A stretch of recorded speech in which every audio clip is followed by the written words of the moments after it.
joining us here for another week of our This Travel Tribe podcast. So this week we are going to be talking about New Zealand. And I think it's going to be fantastic learning about all the things that you would want to know if you are going to plan a trip for your family to New Zealand. So today our guest is Beth Vermillion. And if her name sounds familiar, she has been a former guest. Most recently, she talked about Southwest and airlines and just so many great tips. So if you missed that, be sure to check that out. I believe it went live at the end of November. So that had lots of fantastic info. But today we're going to be talking about New Zealand. But before we get in, to all of the info, Beth, do you want to just take a minute and introduce yourself in case people have missed the other episode? Oh, and I will mention she also was a guest a while ago talking about Disney and special needs kids at Disneyland. So she's now like a regular guest on the show. So Beth, thanks for being here. Do you want to tell us about you? Sure. That was a really long time ago. It was, yeah, a couple years ago. Yeah. So I'm Beth Vermillion. I have an Instagram, V Family Travels, where I talk about traveling with our family all over the world on points and miles. And our family has created a huge bucket list. And so we're trying to mark off all of the things on our bucket list. But New Zealand was the very, very top of our bucket list. So I'm excited that we were able to check that off. And I am the mother of 3. So when we travel with 5 of us. Okay. Makes things a little complicated. Makes things exciting and fun, right? Yes. Okay. So I know that you were able to semi-recently go to New Zealand. And when we were even talking about different possible things to talk about on the podcast, you're like, New Zealand was so amazing. I really want to share about it and all the things that, I think people need to know. So I'm excited that you're here to give us the download. Okay, so first of all, how do you get there? Like, what's the best way to plan your trip? Because I know first thing you think about is like flights and how you're going to get there. Right. So when we went, it had just barely opened from COVID. So flights were really expensive. And we used points. Well, we used miles to go, credit card points. So we had opened up a couple of credit cards. And if you're interested in learning more about that, you can follow my Instagram account. But I've actually seen some cheaper cash flights recently because now the country's been open for a little while. And so I've seen anywhere from $500 to $800 round trip, which is not bad at all. It's from LAX. So you probably have to position over to LAX or San Francisco to get a good cash deal. But you can subscribe to something like Going, which is Scott's Cheap Flights. It used to be called Scott's Cheap Flights. Or you can subscribe to Thrifty Traveler, which is similar to Scott's Cheap Flights, but also has business class, which would be nice, right? Especially going to New Zealand, right? Yes, which we did not go business class, and nobody died. It was great. We all survived all the way to New Zealand, and so that's another option is Thrifty Traveler, and also you could just put Google alerts. You can pick a route or several routes, and you can even put like a range of dates and then set alerts on Google Flights. And that's a free service and it will track dates that you want to go and tell you when prices go up and down. So that's a good way to do it as well. You could also look, what we did is we flew into Sydney. So at the time when we bought our tickets, New Zealand wasn't actually even open. We were just hopeful that it would open by the time we went. And so we bought a cash flight. And cash flights are only about maybe $100 from Sydney to Auckland.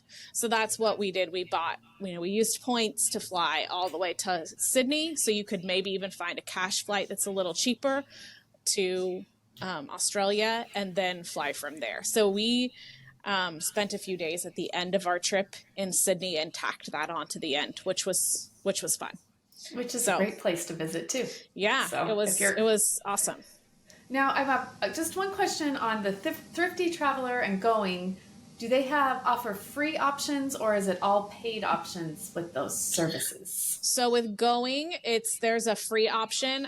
but you can't choose the airports that you want. You don't get as many alerts, and you can't choose the airports. And so I have a paid option. And then Thrifty Traveler, I believe, is the same. I've only ever done the premium, and I get lots and lots. You can choose the airports as well, or you can go to their website and see, if you are a premium member, you can see all of the. So if you're looking for someplace like LA and you don't live in LA, I live in Atlanta. So, obviously I'm not always getting the LA flights to everywhere because I don't want to get those all the time, but you can go to their website and look at all of the flights. Or like I said, you can always just set alerts on Google Flights and have it track. That's always free. Totally free. We all know Google, right? Yeah. So that is easy to do. Okay. So now that we know how to get there, and I think flying into Australia is a great idea. I know we did go to New Zealand several years ago, and we also flew into Australia and then took a flight over. So maybe that's even just a popular way to do it. Yeah. Well, we flew into Auckland, and then we ended up flying out of Wellington because we visited both islands. So, look at the different cities, the bigger cities in New Zealand as well to fly in and out of, for if you have a positioning flight to Australia. Okay, perfect. So. All right, now, New Zealand's a really big country. There's even the North Island and South Island, as you just mentioned. So where are the places that you think people will want to stay, or the places, that you highly recommend that people visit? Okay, so I highly recommend that you have enough time to visit both islands. If you're going that far away, I mean, it's like a day of flying, then give yourself plenty of time. I would say I have known people, I've had followers who have gone for just a week, and they have just done just the North Island, because 5 days in the country is about all they had, and you don't want to go to both islands if that's the amount of time that you have. So I would say 10 days at least is the amount of I mean, if you have 3 months, that would be wonderful. Go for it. Yes. But I would say 10 days to 2 weeks would be kind of the least amount of time that I would recommend if you want to do both of the islands. And I highly recommend doing both islands. Keep in mind when you're choosing your dates that their summer is our winter and vice versa. So we actually went over Christmas break. We used our kids' entire Christmas break to do New Zealand. And then we actually, I have children in high school, so it's harder to pull them out of school. But we talked to their high school beforehand, and they let us have 2 extra days at the very end of the time, so that we had time to get home too. So we had about 2.5 weeks, almost 3 weeks to spend on this trip. And I would say that was the right amount of time, so that you don't feel so rushed, and so that you can kind of experience lots of things. So we flew into Auckland, and some of our favorite things that we did, we stayed at like a alpaca farm in Auckland. Ooh, that's fun. Yeah, my kids loved that. Like I said, I have some teenagers and then I have some younger kids, but we really loved it's beautiful. Every place in New Zealand is beautiful. So even if you have to drive a couple of hours to the next spot, it doesn't feel painful because it's so beautiful. The drive is part of the experience. The drive is part of the experience, and you can stop along the way and look at beaches and, take little hikes and things. I would just take Dramamine if you have any kids who are susceptible to getting car sick. Okay, good tip. All right, before we go on, I want to know a little bit more about the alpaca farm. Is it at kind of a traditional hotel, but they happen to have alpacas, or No, it was an Airbnb. What is it like? Oh, yeah, it was just an Airbnb. So they just happened to that's something that they do on their land. And so we were able to, my kids took what they called sheepies. So a selfie with a sheep. Oh, that's funny. So yeah, that's one of my son's favorite pictures. He's 17. One of his favorite pictures is his sheepy from that farm. So they had sheep and alpacas, and they encouraged us to mingle with the sheep and also to that they had a time where we could go feed them. So it was pretty fun.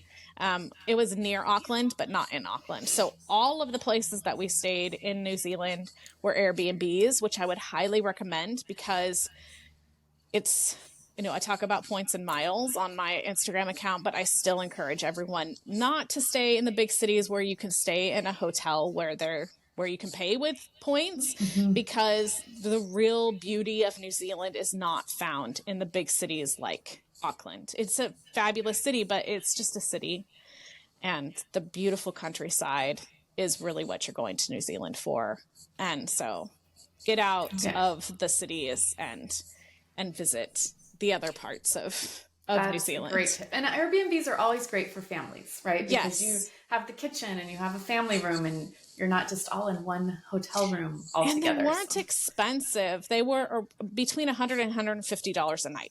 So we weren't paying, $300 a night to stay anywhere, every place. And like I said, we have 5 people, so we'd have to get 2 hotel rooms if we were staying in a hotel. So this was nice. And it was actually ended up being cheaper than what it would have been had we stayed in a hotel. Yeah.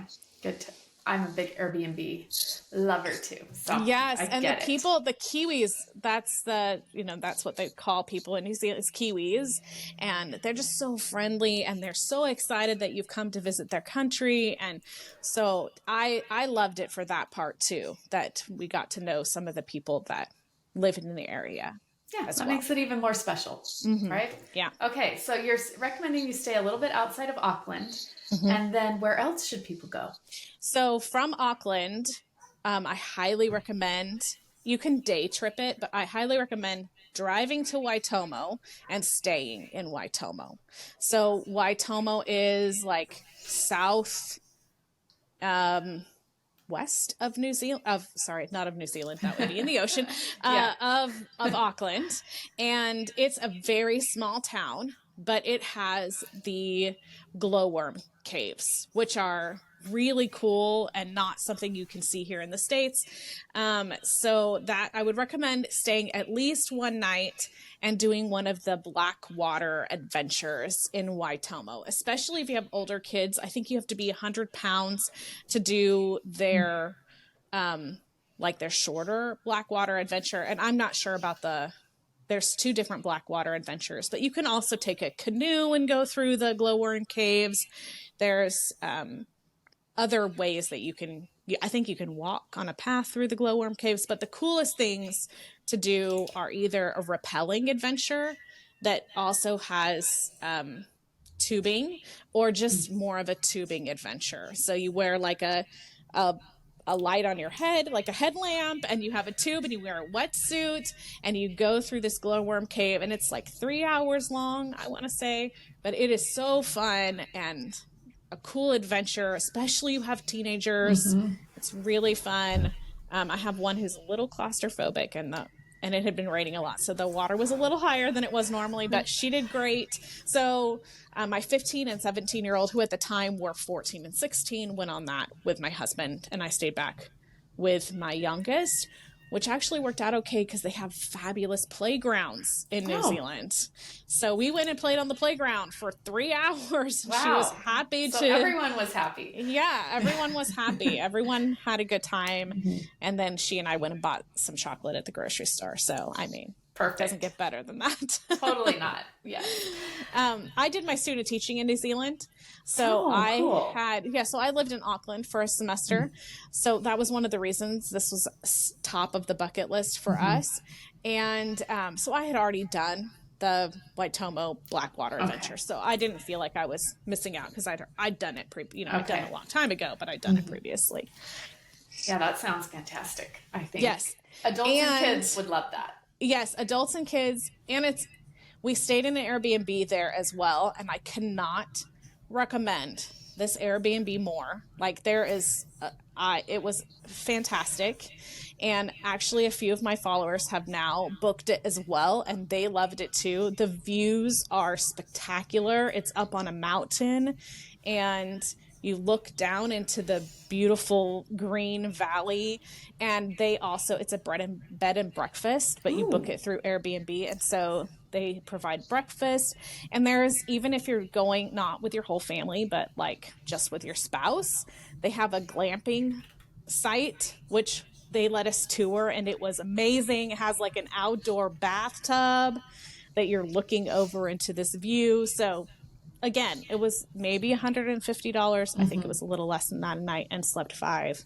So really great. And okay, that sounds amazing. Are there keywords someone could search to find this Airbnb, or do you want to share a link with us? Yeah, I'll share a link, because on my Instagram account, I actually have a post that has, like, if you comment, I don't remember what it said, a quick trip, it sends you all the links for all the Airbnbs. Okay.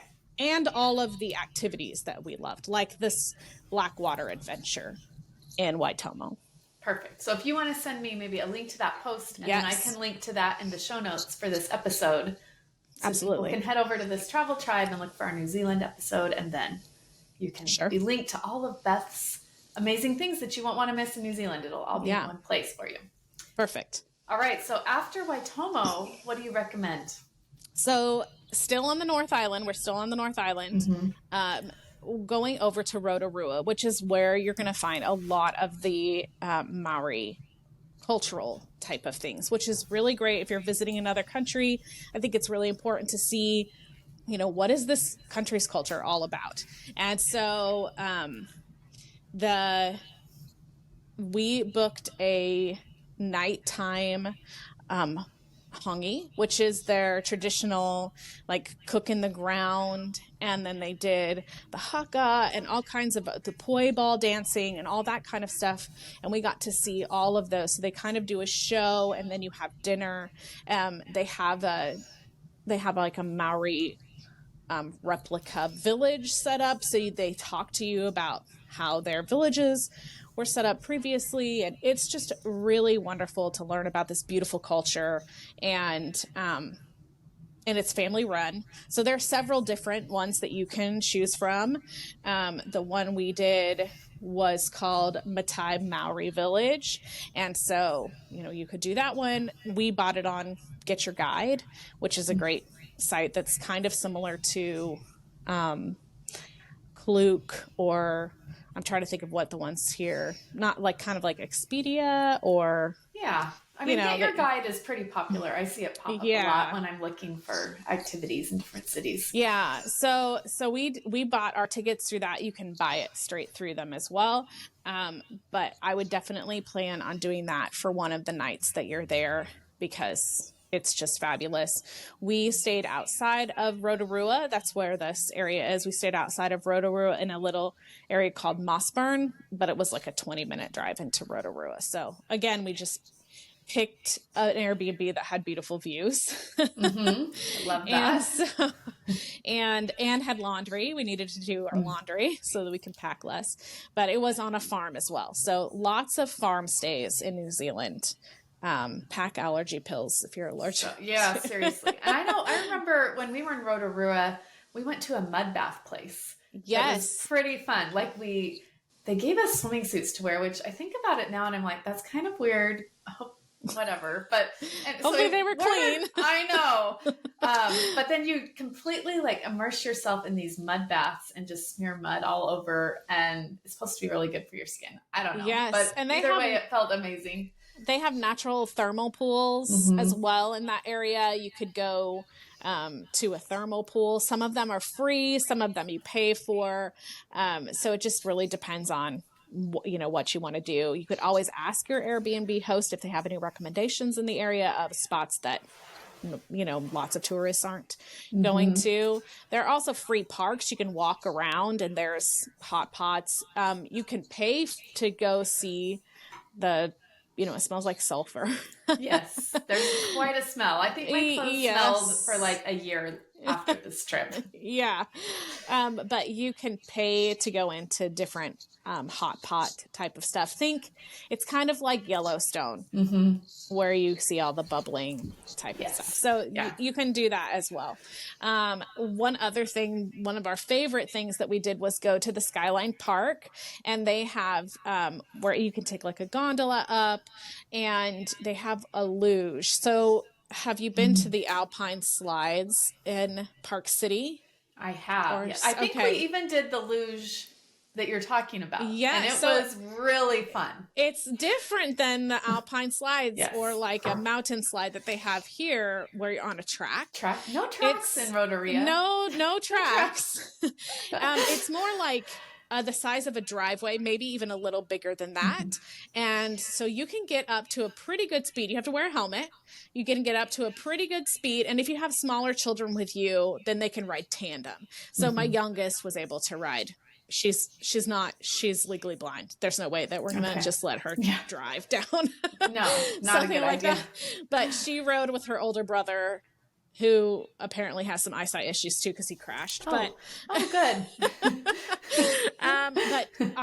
It was so fun. And, you're just kind of like whipping. It's not dangerous, but it was just really fun, a fun adventure. And then you can pay to do it several times. If you want to, you can buy like a package deal and do it more than one time. So that's a really fun thing. You just take a ski lift up. Oh yeah. So it's like a ski lift up. And then there's also other things that you can do there. They have a big gondola. If you go next door, they have sheep shearing. So there's a lot of things to do just in that area.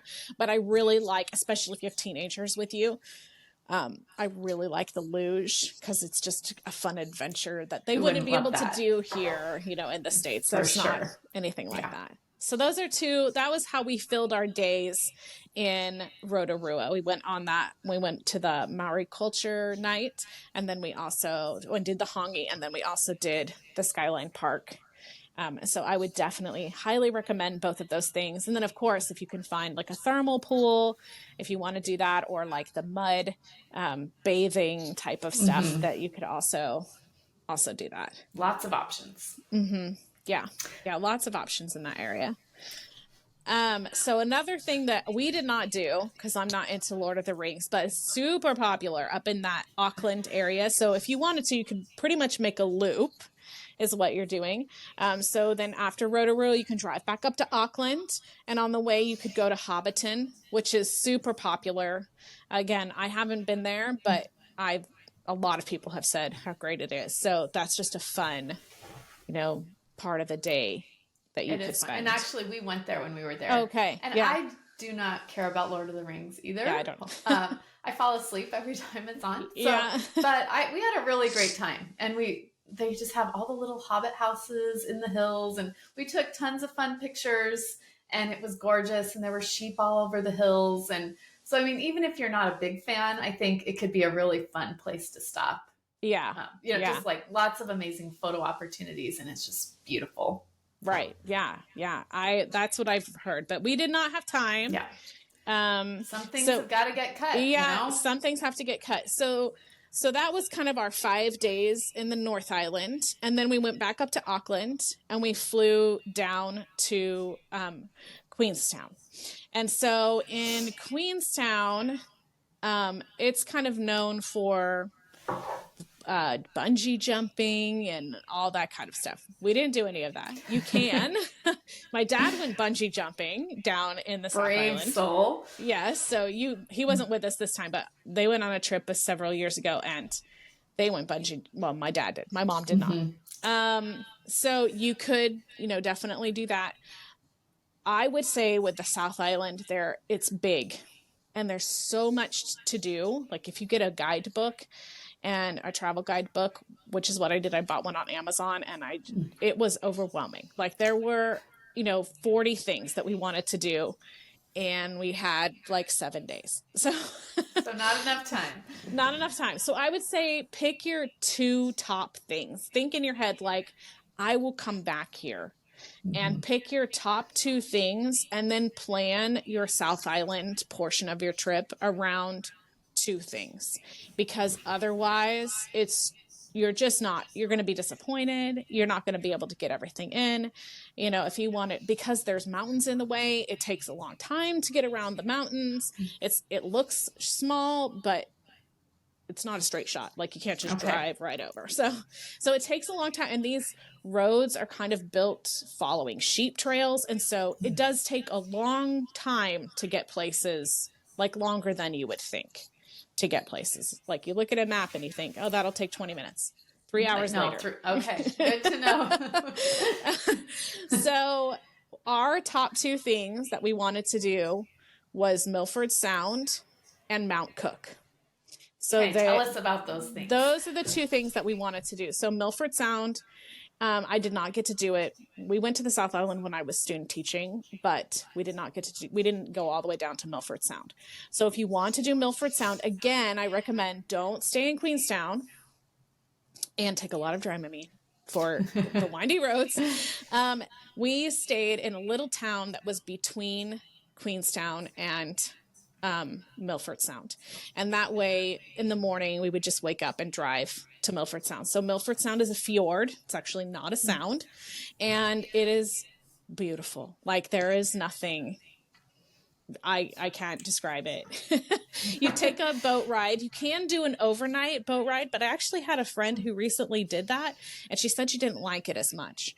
So we did a boat ride that was just a couple of hours long, and they take you and you see wildlife and you go through the fjord and then you come back to where you started. And I think it was maybe 2 or 3 hours. Okay. And so we also purchased that, I believe, through Get Your Guide. And it was fabulous. Also, the drive there is just amazing. Like, gorgeous drive. So it took about 3 hours to drive, and you want to stop a lot and take pictures and things like that. But that was one of the things that we just really loved doing. I'm trying to see where, actually that's where we stayed in Mossburn. So the other place that was close to Rotorua, I don't remember what that little town was called, but it was just right outside of Rotorua. Okay. So Mossburn is we flew into Queenstown and then we drove to Mossburn. And that's where we stayed, also on a farm. I'm noticing a theme here. Yeah, lots of farms. We were surrounded by sheep most of the time we were there. And so you just go on this little cruise in Milford Sound, and then we drove back to Mossburn, which was nice because it meant we weren't driving all the way back to Queenstown. So that was one thing that I would recommend. And then we drove from Mossburn. We drove through Queenstown, and we took 2 days. We spent the night in between in Wanaka. We stayed and we did the blue pools. It was fine, but it wasn't as beautiful as Mount Cook, which is what I would really, there's a trail called Hooker Trail Track, and it's a couple of miles and it's just beautiful. You go over suspension bridges and you can see Mount Cook the whole time. And so just really beautiful. If you're going during their summer, wear a hat. The sun is very hot. Okay, good. So remember, again, opposite seasons. So yeah, opposite you're there season. Like November to February, it's going to be hot. Yes. And when I was teaching in New Zealand, and I'm sure this is still the rule, the kids, because of the holes in the ozone that are right over, that are right over New Zealand, the kids always had to wear a hat at recess. Like it was a requirement, or you didn't go outside. And I would recommend sunblock and hat. It is hot, hot, and the sun is just beating on you, and it's shockingly hot. Okay. So the weather is beautiful, but walking, there's no shade. A lot of, yeah. So just make sure that you have a hat and sun coverage. Yes. And sunblock. So it's a 3-hour hike, I would say. And it's about 10 kilometers, what it says. I looked it up. And then we stayed in Geraldine, which was fabulous. It's just, again, on a farm, and they let us pick vegetables from their garden, and the people who were the hosts were the two most interesting people I've ever met in my entire life. And then we drove back up to, not Queenstown, not Wellington either. We flew from Christchurch, which is near Geraldine, up to Wellington, and then flew from Wellington to Sydney. So we stayed a couple of nights in those places as well. But I would say our two highlights were definitely Mount Cook and Milford Sound. There's so many other things that you could choose. There's glaciers that you can hike, Franz Josef that you can hike, but you would have to pick that. You have to pick two things. Especially because of the distance, since it's so large, right? Like you had said, and then getting around, there just isn't time. Yeah, Could you fly between the different places? Like, are there littler airports, or is that not really something you do? You can't. Well, you could fly from Christchurch to Queenstown, or vice versa. But part of the fun, I mean, you'd miss Mount Cook, because it's kind of like right between the two. So, but we did fly from Christchurch to Wellington because you can take a ferry from Wellington's at the south part of the North Island. So you could take a ferry, but the ferry is very long. Like, I think the ferry takes about 6 hours or something like that. So we chose to fly. We chose to fly instead, just because we had limited time. But I have heard the ferry is very beautiful. That everything in New Zealand is beautiful. There's nothing ugly there.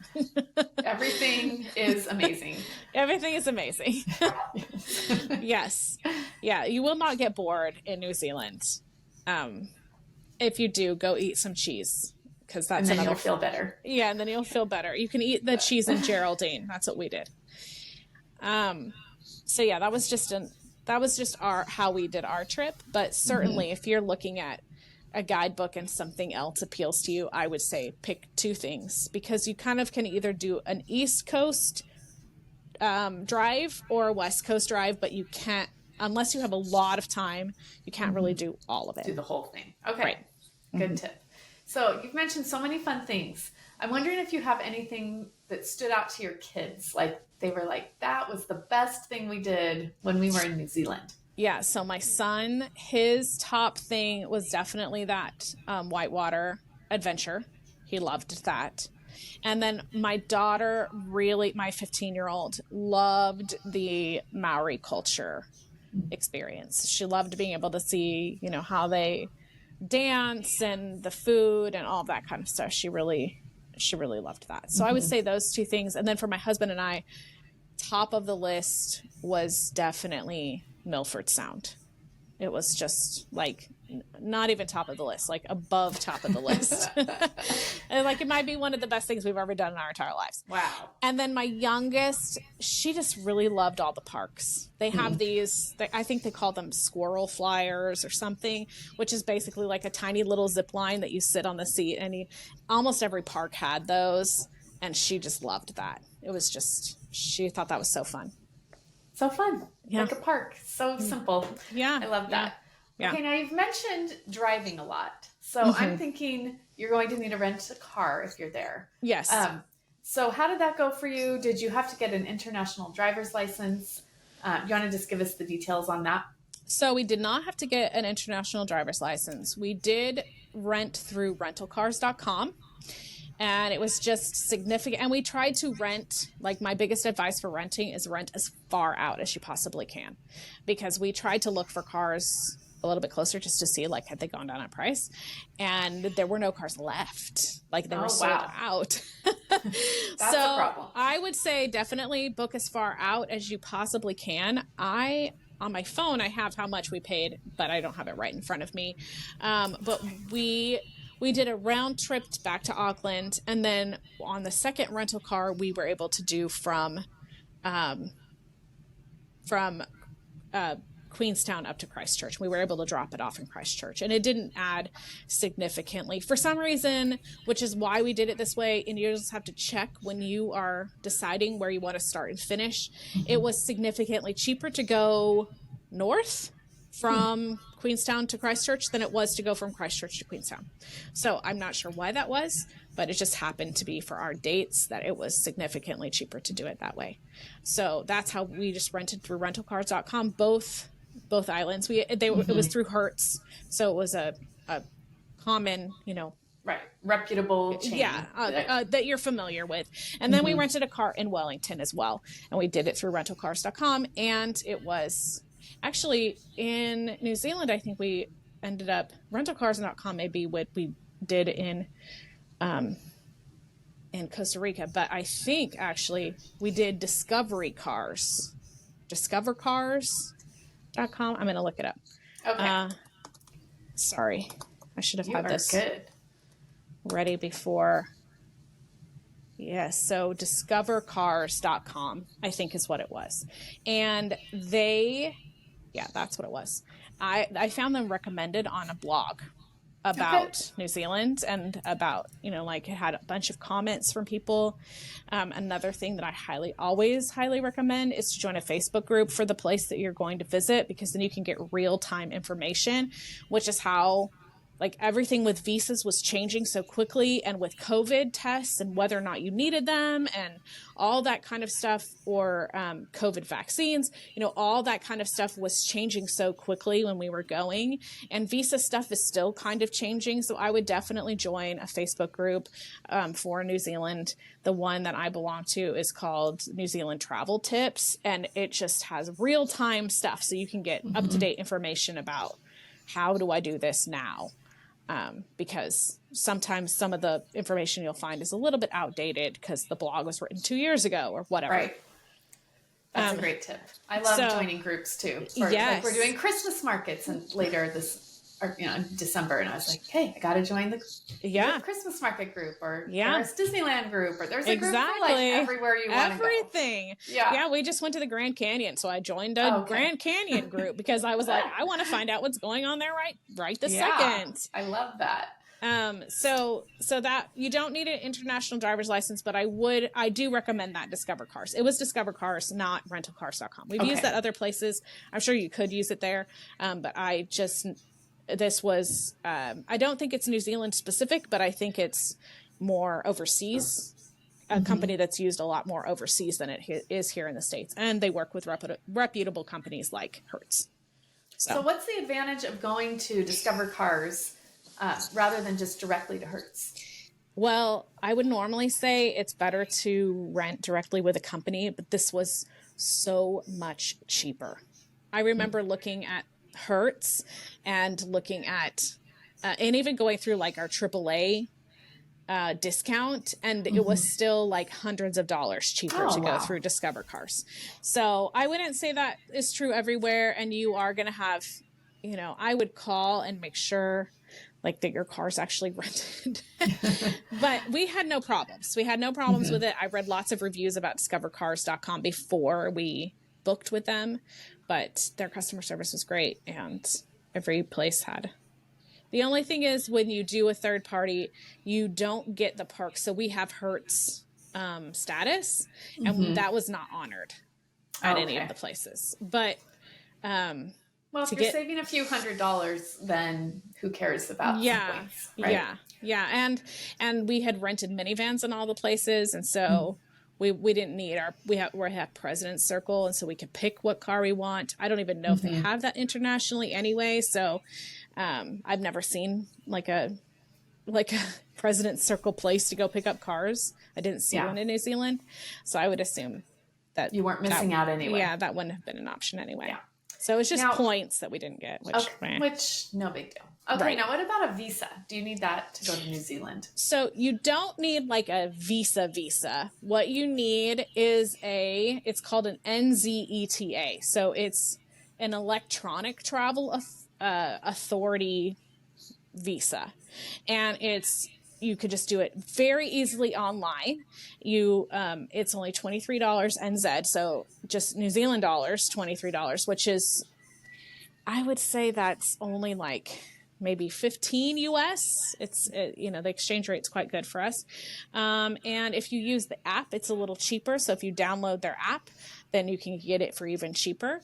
And I would go through the official app or website that's NZETA, and it takes, 30 minutes to get your visa. It wasn't a very long, it says allow up to 72 hours, but we did not find that it took that long. So I wouldn't do it as you land, but if you do it right before you leave, you should be fine.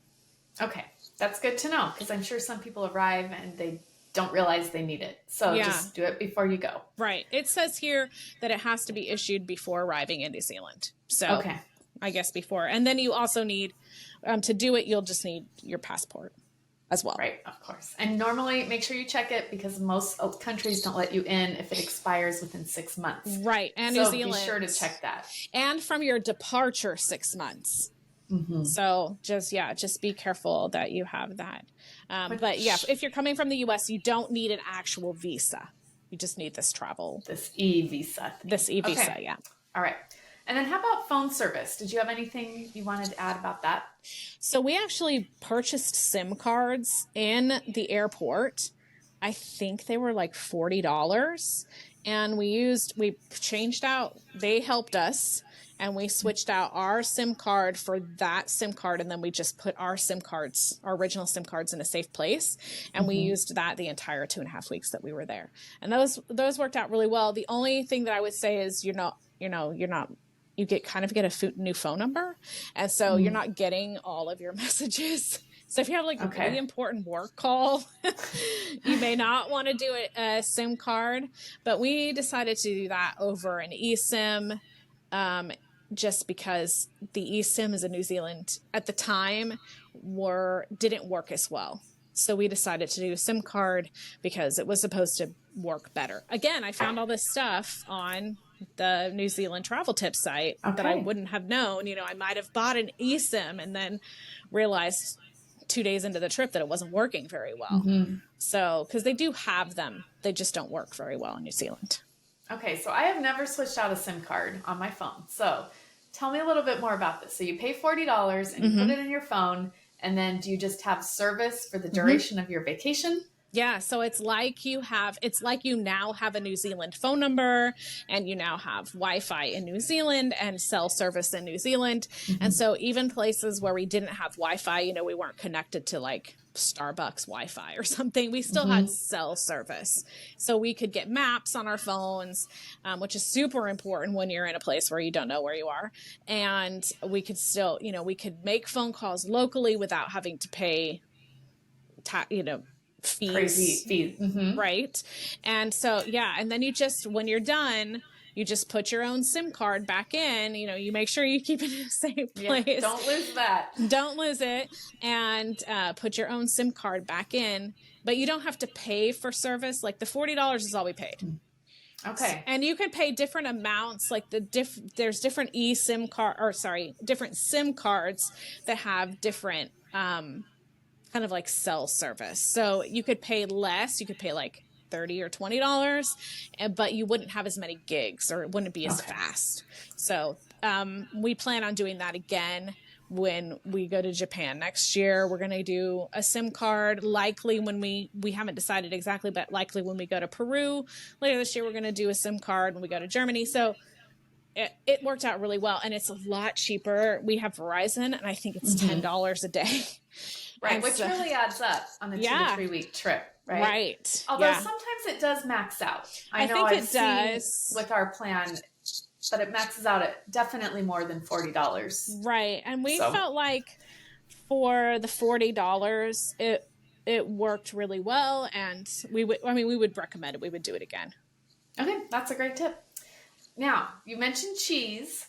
Are there any other foods that you think people need to eat while they're in New Zealand? So one of our favorites is Indian food. We love Indian food. New Zealand is very British influenced because it used to be a British colony. So they have fabulous Indian food. You can save a lot of money by feeding your family style, with, a couple of curries and some rice and naan bread. And so we did a lot of Indian food. You could do takeaway, or you can do, eat in a restaurant. Fish and chips is another really big thing, again, because it's a lot of British influence.